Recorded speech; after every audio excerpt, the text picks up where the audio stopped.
Lepo pozdravljeni v Posavskem obzorniku. Maj je za mnoge najlepši mesec v letu zaradi prebujene narave. Za tiste, ki so doživljali drugo svetovno vojno, pa je najlepši zaradi svobode, ki je bila uradno proglašena 9. maja leta 1945. Najbrž se še danes, 70 let po vojni, premalo zavedamo, da mir ni samoumeven.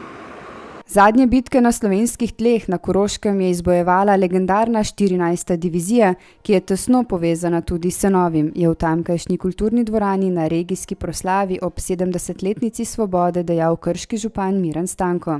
Prireditev so skupaj pripravili borci, izgnanci in veteranska združenja. Vojno zakuhajo ljudje, ki se med seboj poznajo, umirajo v njej oni, ki se ne, je citiral misel nekega politika, voditelj na proslavi Toni Petrovič.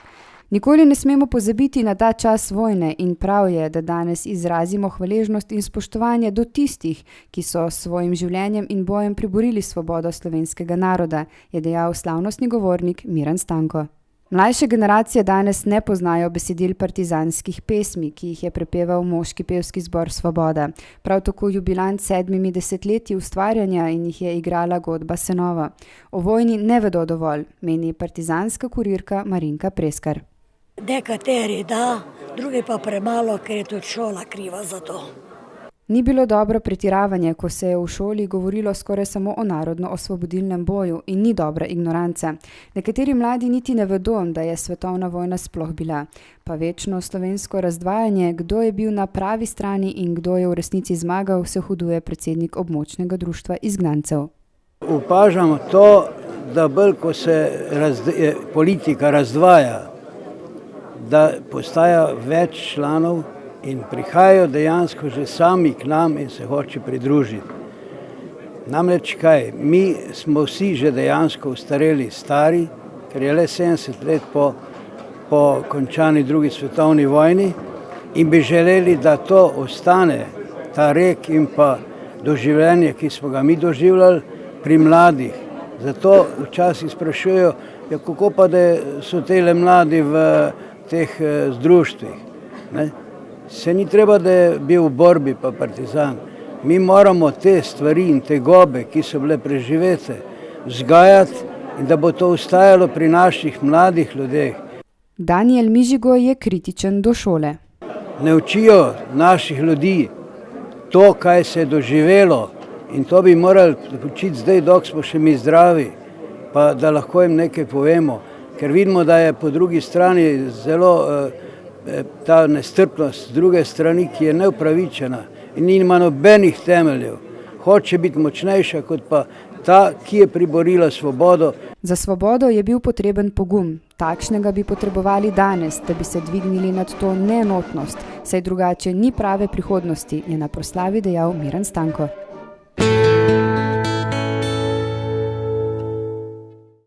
Mladi vinogradnik iz Straže pri Krškem Lojze Kerin se je specializiral za vina sorte Frankinja.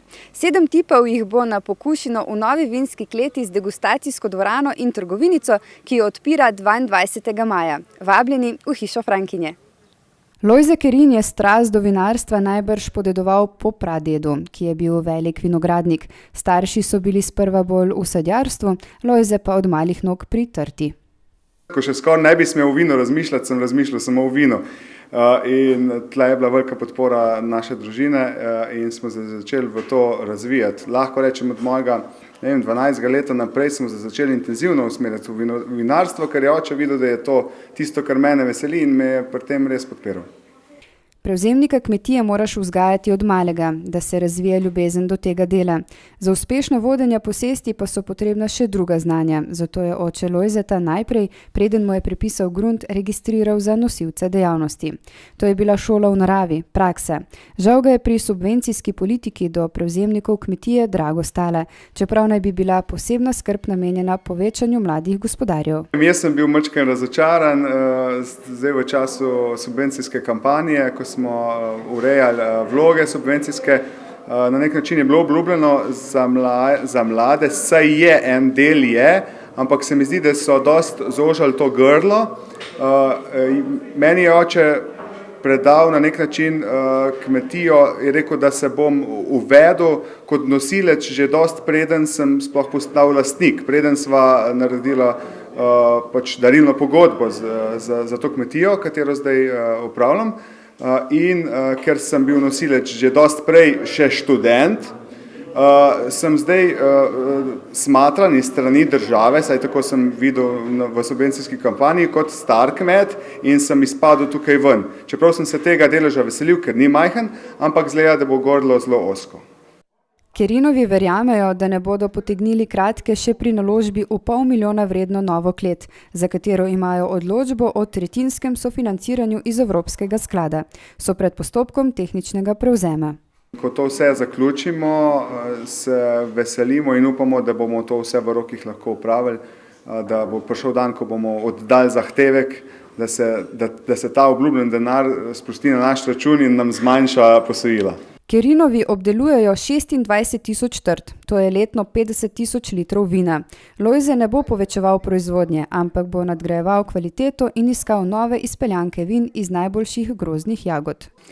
Ja, modra frankinja je tista rdeča nit od otroštva se vleče ob tej novi kleti,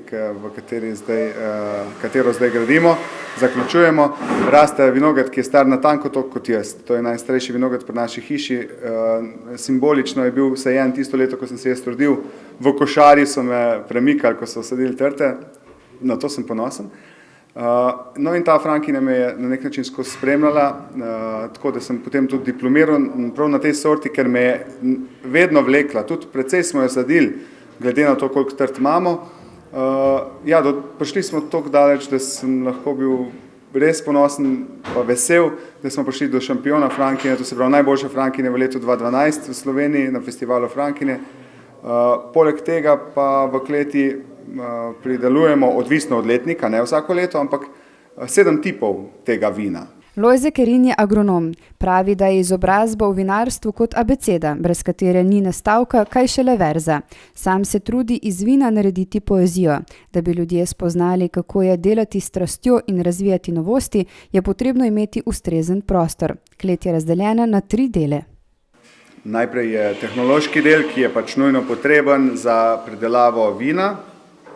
Tu gre za sodobno predelavo, sprejem grozdja, potem stiskalnica, vinifikatorji, ki so nujno potrebni, dober hladilni sistem, ki je skoraj neobhoden v teh časih za pridelavo kakovostnih vin. Sklopu predelave spada tudi hladilnica za grozdje. En del kleti je za vrenje in hrambo vina. Tukaj uvajamo en nov postopek z fanti iz podjetja Enolize.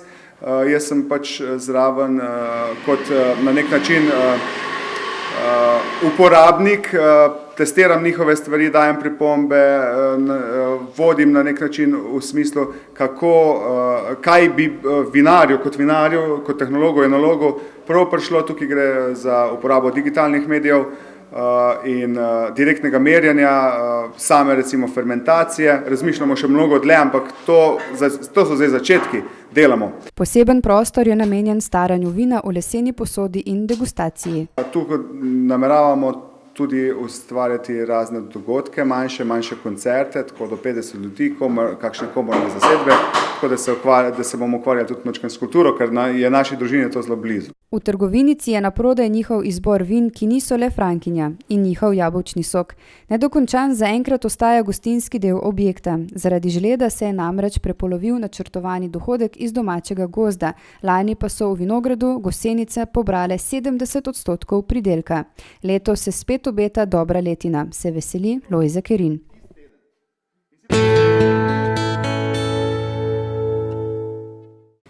Le kdo ne pozna pesmi Levkup, Levkup, uboga gmajna?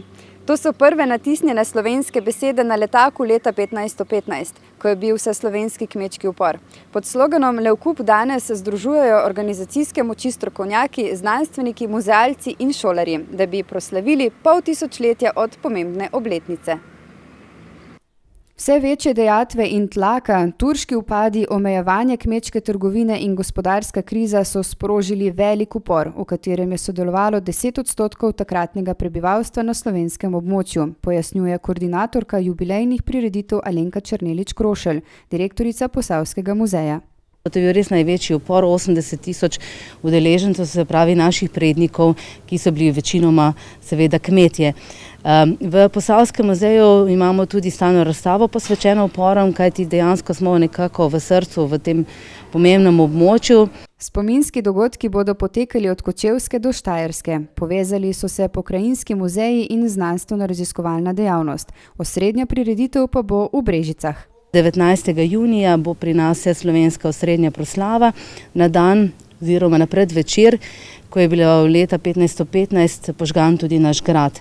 Takrat se tukaj zbralo 9000 upornikov, ki so v bistvu bili zgroženi, ker je Marko Klis ugrabil 500 žensk in otrok in jih prodal Hrvaško primorje za sužnje in takrat je bil požgan, vsi so bili ubiti zelo na krut način. Pripravlja se tudi simpozij.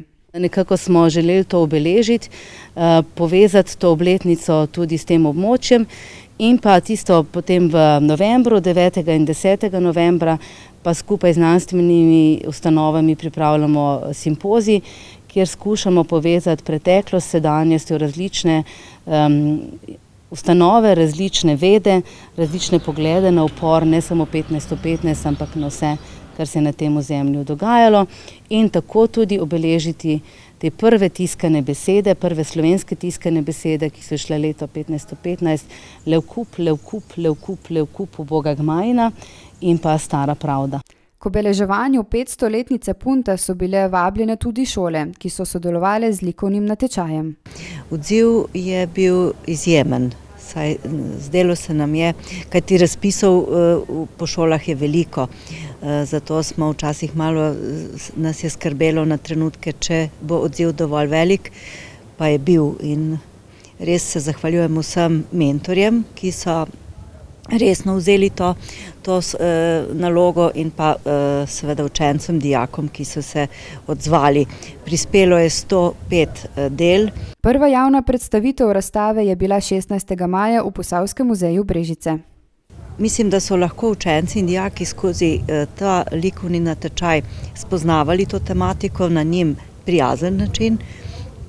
Pohvala gre pa vsekakor tudi za to, da so ta dela digitalizirana in da bodo dostopna in da si jih bodo lahko ogledali vsi, ki so sodelovali na domači lokaciji, ne samo na lokaciji Posavskega muzeja Brežice. Snovalci prireditev v spomin na 500-letnico Punta napovedujejo puntarski avtobus, ki bo izletnike odpeljal po puntarski poti. Posavci bodo več o znamenitem uporu lahko prebrali v puntarskem časopisu. Kako pa je slovenski kmet s svojim položajem v družbi zadovoljen 500 let po Puntu, bo predmet posebne raziskovalne naloge. Rezultati bodo predstavljeni v jeseni. Ribiški družini Radeče in Sevnica se pripravljata na organizacijo svetovnega prvenstva v lovu rib s plovcem. Čeprav bo šele septembra, so aktivnosti v polnem teku, saj je treba organizirati vse zabivanje 1200 ljudi iz 40 držav. Predvideni stroški teden dni trajajoče prireditve znašajo 57 000 evrov, ki jih ribiči zbirajo s pomočjo donatorjev. Radečani imajo izkušnje v organiziranosti velikih tekmovanj. Skupaj s Sevničani so pred 3 leti organizirali svetovno prvenstvo za mladince in poželi pohvale v presežnikih.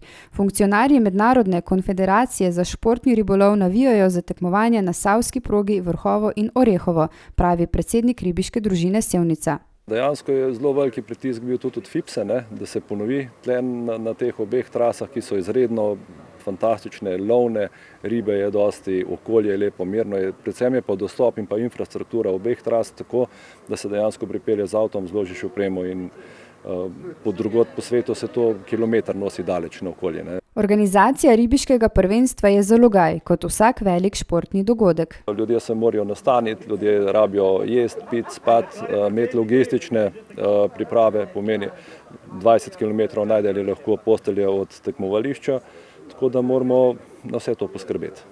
Prvenstvo bosta podprli obe občini, zadovoljni, da elektrarniški jez pripomore k ribiškemu turizmu. To pomeni, da so zajezitve za hidroelektrarne bile narejene v skladu soglasju z naravo, tako da so akumulacije polne življenja, polne rib, da lahko ribiči tukaj lovijo. Vsi smo pridobili v Radečah kar se tiče same elektrarne, in upam, da bo tako tudi šlo naprej, ker potrebujemo gospodarstvo, tako potrebujemo tudi družbeno aktivnost in to je eno od odličnih sodelovanj, katerega se je nam zgodilo v Radečah in nadaljujemo s to dobro prakso. V obeh občinah računajo na večji razmah ribiškega turizma kot posledice takih tekmovanj. Dosedanja praksa namreč kaže, da se nekateri udeleženci prvenstev v to okolje vračajo kot turisti.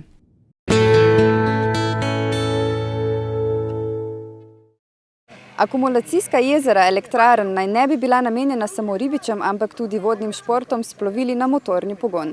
Občina Sevnica, ki je začela pred 8 leti prve aktivnosti za uredbo o plovnosti Save, je še ni dočakala.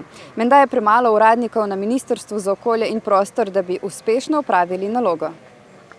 V mesecu marcu obljubljen sprejem uredbe o plovnosti na boštanski akumulaciji je bil preložen z izgovorom o kadrovski podhranjenosti ministrstva. Glede na to, koliko se je občina Sevnica angažirala pri usklajevanju med različnimi akterji, je žal ta postopek res predolg in nesprejemljiv.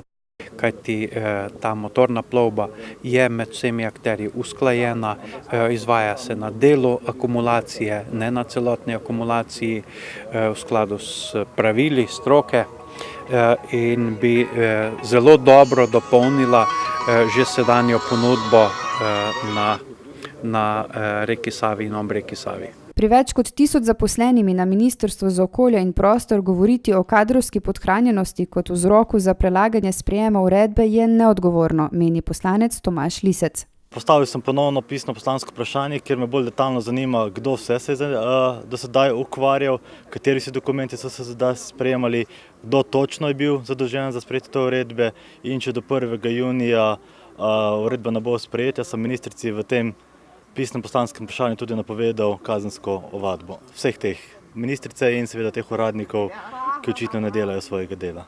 Uredba o plovnosti Save je pomembna za vse posavske občine. V lanskem letu sem sam osebno organiziral en strokovni posvet v naši pobrateni občini Obrichheim. Namreč tam imajo reko, ki je precej podobna Savi, gre za reko Nekar, ki je že 90 let plovna. Namreč tukaj v našem okolju je bilo vedno rečeno, da plovnost na reki Savi ni možno zaradi tega, ker bi povzročala preveliko erozijo. Tam njihova reka Nekar je celo nekaj ožja od Save, pa vendar plujejo tam normalno rečne ladje s kapaciteto 1100 ton. To pomeni bistveno večji izpodriv in bi ta turistična plovnost, kakršno bi mi želeli, predstavljala pravzaprav nič proti tisti plovnosti. In zato absolutno podpiram prizadevanja občine Sevnica. Mi smo praktično v istem čovnu, če tako rečem, isti problem imamo, tudi mi želimo to pripraviti, pa mislim, da bo tudi kmalu občina Brežice pred enakim problemom. Zato mislim, da je prav, da se Posavje poenoti in skupaj nastopimo za to, da bi omogočili plovnost reke Save. Rok za pripombe na predlog uredbe o plovnosti na boštanski akumulaciji je do 25. maja. Župan se nadeja, da bo na junijski seji vlade uredba končno sprejeta.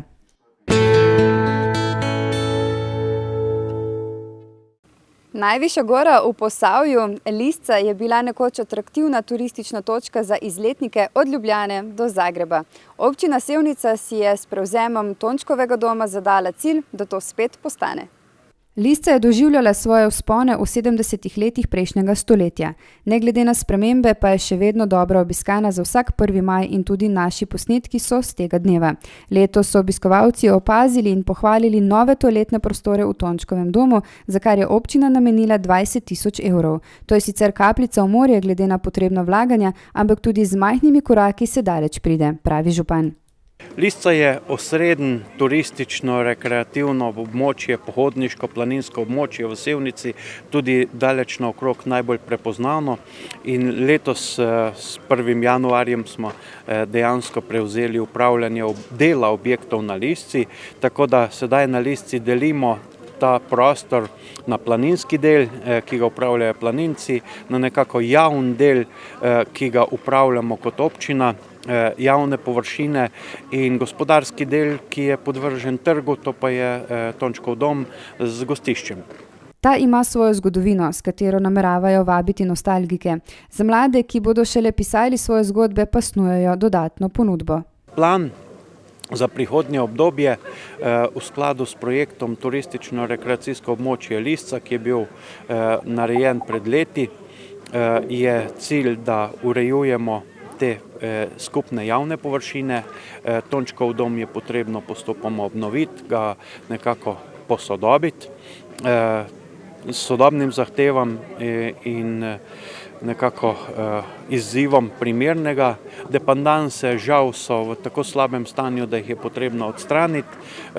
To bomo poskušali zagotoviti čim prej, vendar moram izpostaviti, da občina iz tega naslova, iz tega vira ima zelo majhne prihodke, zgolj najemnino, in da žal bomo morali vlagati nekoliko več, kot je te najemnine. Smo pa pripravili številne projekte za finančno perspektivo 2014-2020, za regionalni razvojni program, preko katerih bomo poskušali pridobiti dodatna sredstva za razvoj tega prostora. Planinci so prepričani, da so s prenosom lastništva Tončkovega doma naredili dobro potezo za širšo skupnost. Treba je vedeti, da v današnji situaciji eno amatersko planinsko društvo, ki gradi samo na prostovoljstvu, take stvari ne more več vzdrževati. Zato je treba profesionalizem in to pa ima občina. Ne? Tako da jaz mislim, da bo boljše. Mi planinci smo obdržali našo Jurkovo kočo, Lisca se bomo borili naprej, da bo spet dostopna za vse, to je pa pač ena nadgradnja, ki jo tudi rabimo danes. Planinsko društvo Lisca Sevnica deluje od leta 1905, članstvo pa je iz generacije v generacijo zelo zavzeto, danes jih je okoli 400. Z vsakomesečnim načrtom aktivnosti skrbijo, da je nabor pohodov primeren za različne starosti in koordinacijsko pripravljenost. Listo skušajo osvojiti tudi rotarijanci, ki 23. tega meseca pripravljajo vseslovenski pohod na to goro z namenom čim bolj napolniti štipendijski fond za sevniški Rotary klub.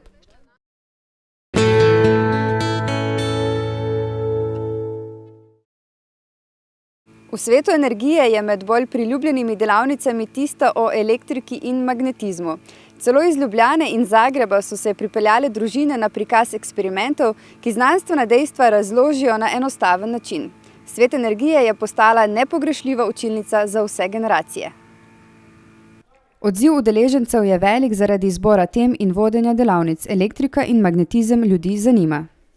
Ime delavnice je zelo zanimivo. Na laž smo razdružili v bistvu elektromagnetne pojave in pogovarjamo se o elektriki posebej in posebej o magnetizmu, kajti tudi zgodovinsko tam nekjer do 19. stoletja so znanstveniki mislili, da sta to dva ločena pojava, nepovezana.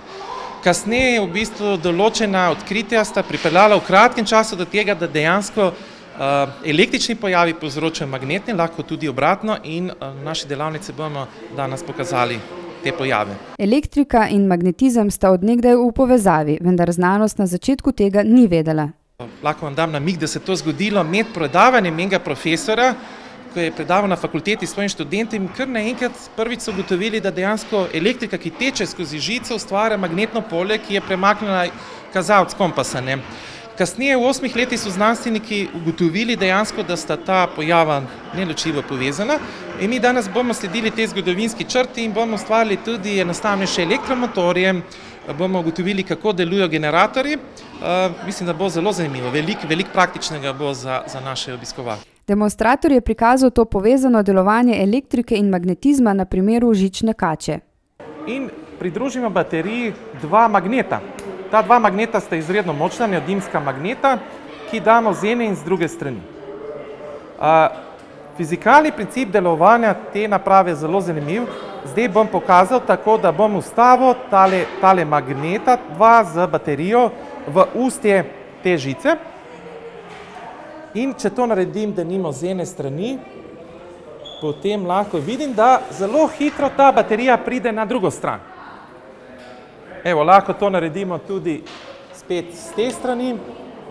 Vstavimo baterijo z dvema magnetoma na eni strani in zelo hitro pripotuje na drugo stran. Še posebej zanimiv je ta eksperiment, če zdaj tole tuljavo, tole navitje, zvijemo en krog, vstavimo v bistvu tole baterijo noter in kot vidite, tale baterija kar potuje in potuje krog in okrog. Se pravi, dobimo eno vrsto takega elektromagnetnega vlakca. Odkar je znano, da sta elektrika in magnetizem nerazdružljiva, se ljudje otepajo v svoji bližini postavljanja daljnovodov. Meritve kažejo, da so te magnetna polja dokaj v bistvu majhna, da naj ne bi vplivala več na zdravje ljudi. Pred počitnicami bosta v svetu energije še 2 delavnici, nato pa lahko šolarji sivim celicam privoščijo malce oddiha od tehničnih tem. Letos so na tekmovanju mladi genialci pokazali veliko znanja iz področja energije in radioaktivnosti. Sodelovalo je 17 osnovnih šol z področja Posavja, to je preko 200 otrok. Najbolj pa so se izkazali Brežičani.